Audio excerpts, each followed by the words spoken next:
13ની પ્રાઇસમાં મને 256 GB મળી ગયો 12 પ્રો. અને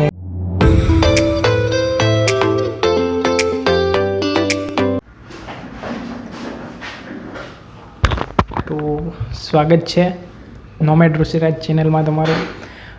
તો વિડીયોનો થંબનેલ જોઈને તમને લોકોને ખ્યાલ પડી ગયો છે કે આ વિડીયો શેના માટેનો છે. આપણે લઈ લીધો છે આઈફોન. જી, કારણ કે મારી પાસે જે કેમેરા મોબાઈલ છે એમાં કેમેરા ક્લિયરિટી છે ને ઠીક હતી, એ બધી સારી નહોતી. એટલે અત્યારે કેમેરામાં સૌથી બેસ્ટમાં બેસ્ટ મોબાઈલમાં હોય તો આઈફોન સિવાય બીજી કંઈ ટક્કરમાં છે નહીં. એટલે હવે આપણે આઈફોનનું અનબોક્સિંગ કરી.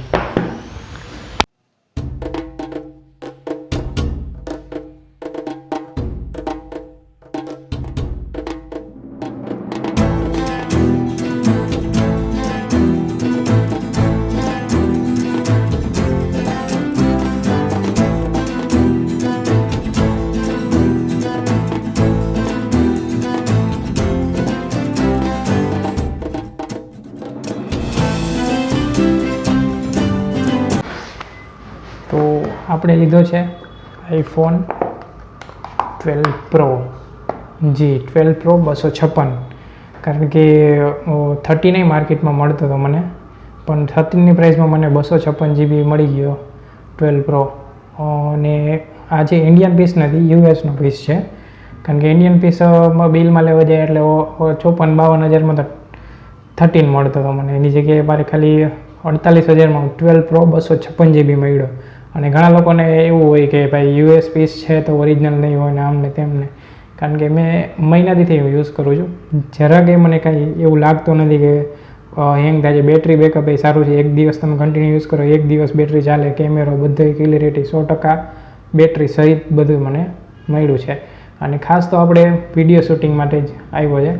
એટલે હવે આ જે વિડીયો છે એ વિવોમાંથી ઉતારું છું, અને હમણાં થોડાક ટાઈમ પછી છે ને હું આઈફોનમાંથી વિડીયો ઉતારીશ. તમને ખબર પડી જ જશે ક્લિયરિટી કેવી છે. અને એની સાથે જ મેં લીધું છે આઈફોનનું માઇક.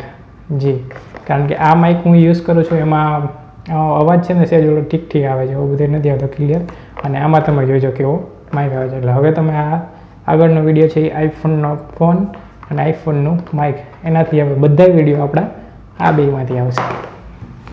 તો આ તમે તફાવત જોઈ શકો છો આઈફોન અને વિવોના મોબાઈલમાં. ક્લિયરિટી કેવી આવે છે, એકદમ સારી. અવાજ છે ધાક જેવો આવશે, કારણ કે હું પેક રૂમમાં છું ને, એટલે આમાં છે ને એકદમ નેચરલ અવાજ આવે. જેવો હોય ને ધાક આવતો હોય તો બંધ રૂમમાં કેવો અવાજ આવે એના જેવો અવાજ આવે, અને ખુલ્લામાં કેવો અવાજ આવે એવો અવાજ આવશે આ માઇકમાં. અને આ જે ફોન છે હું યુઝ કરતો હતો 5 વર્ષથી વાપરતો હતો. એટલે હવે આને બાય બાય કહીએ. અને હવે બધા વિડીયો આપણા છે ને આવશે આઈફોનમાં. જી, અને હવે આગળ ટ્રીપની વાત કરી તો ટ્રીપ હવે આપણે જવાનું છે અમદાવાદ. જી, કારણ કે અમદાવાદ તમે જોયેલું છે, આખું સિટીને જ જોયેલું. એટલે સિટી એક્સપ્લોર કરી, સિટી જોઈ આખું. અને એના ફૂડ સારા અમદાવાદના તો ઘણી જગ્યાએ વખણાય જમવાનું ને નાસ્તાનું, એટલે એનું જોશું. અને આપણા ઘણા બધા વિડીયો વાયરલ થઈ ગયા છે, મેં જોયું. આપણે ઉમ્મીદ કરતાં વધારે વાયરલ ગયા છે. કારણ કે એક જુનાગઢનો વિડીયો છે 5K ને પહોંચી જશે, 3K ને પહોંચી જશે હમણાં વ્યૂઝમાં. 3,000 જણા, 5,000 જણા એટલા માણસો મારો વિડીયો જોવે છે.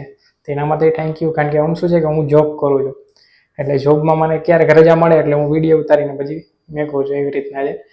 પણ ઉમ્મીદ કરતાં વધારે સ્ટાર્ટ કર્યું તો આપણે 50 જણા સબસ્ક્રાઈબર હતા મારા ઓલરેડી. અને અત્યારે આપણે હમણાં 400 ને આવશે સબસ્ક્રાઈબરમાં, 400 જણા સબસ્ક્રાઈબરમાં થશે આપણા. તેના માટે થેન્ક યુ.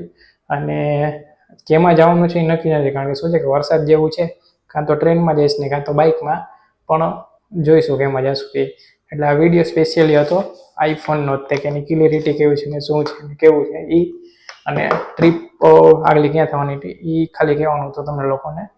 તો આ વિડીયો અહીંયા પૂરો થાય છે. હવે આપણે મળી અમદાવાદ ટ્રીપમાં. વિડીયોને લાઈક ને શેર ને સબસ્ક્રાઈબ કરવાનું તો ખાસ ભૂલતા જ નહીં. Thank you so much. By.